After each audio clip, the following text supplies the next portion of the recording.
এটা তো মনে করেন যে কোনোভাবে মানতে পারলাম না, পরে আর কি আফসোস করতে করতে বাসায় চলে আসছি।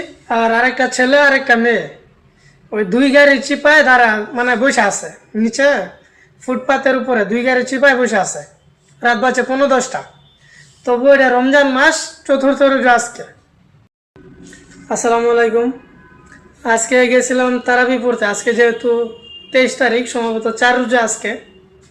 তো 10 টাকা তারাবি পড়ে বের হয়ে গেছে। তো আমি তো থাকি আপনার ইকবাল রোডের মাথা, যেহেতু আমি ইকবাল রোডের মুচুটা ঘুরছি আর কি মাঠের।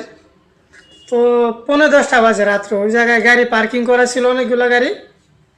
তো দেখলাম যে দুইটা ছেলের সাথে মানে একটা ছেলে দাঁড়িয়ে আছে, মানে ধূমপানের প্রোগ্রাম করছে, হাতে আর কি সিগারেট।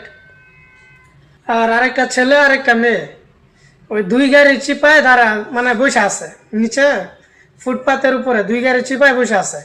রাত বাজে 15-10টা। তবু এটা রমজান মাস, চতুর্থ রোজা আজকে। তো দেখলাম আর আফসোস করলাম যে আসলে দোষ কারে দিব, দোষ কি আসলে বাপ মারে দিব নাকি ছেলে মেয়েরে দিব? ছেলে মানুষ নামাজের কথা কয়ে বেরোচ্ছে, এটা স্বাভাবিক হইতে পারে, কিন্তু একটা মেয়ে এত রাত্রে 15-10টা বাজে রোজা রমজানের দিন সে বাইরে যাবে, মানে এই ব্যাপারে বাপ মা গাফেল। এটা তো মনে করেন যে কোনোভাবে মানতে পারলাম না, পরে আর কি আফসোস করতে করতে বাসায় চলে আসছি। অলরেডি আমি আমার অফিসে চলে আসছি, বাসায় যেহেতু আমরা অফিসে একটা বাসা। তো যারা বাপ মা আছেন, বিশেষ করে অভিভাবক যারা আছেন অথবা যারা বড় ভাই আছেন, তারা অবশ্যই অবশ্যই, বিশেষ করে আপনার ছেলে সন্তান অথবা মেয়ে সন্তান, আপনার বোন আপনার মেয়ে কোথায় যাচ্ছে, এটা ভাই অবশ্যই আপনারা অবশ্যই কেয়ার করবেন, অবশ্যই খেয়াল করবেন। যেহেতু পরিবারের অভিভাবক মানে দায়িত্বশীল, আর প্রত্যেককে তার দায়িত্ব সম্পর্কে জিজ্ঞাসা করা হবে। আপনি আপনার সন্তানকে ছাড়া দিতে পারেন না, যেহেতু আপনার সন্তান কলা গাছ ছিঁড়ে হয় নাই। সো আপনার অবশ্যই একটা দায়িত্ব আছে, জন্ম দিলে বাপ মা হয়ে যায় না।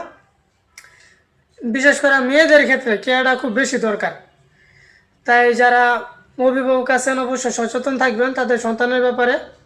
আর আল্লাহ আমাদেরকে অবশ্যই বুঝ দান করুক, হেদায়ত দান করুক, যে রোজা রমজানের দিন অন্য ওপেনলি একটা রাস্তার ভিতরে রাত 15-10টা বাজে এভাবে আড্ডা দিতে আছে। আসলে সবাই গাফেল আমরা দুনিয়াতে।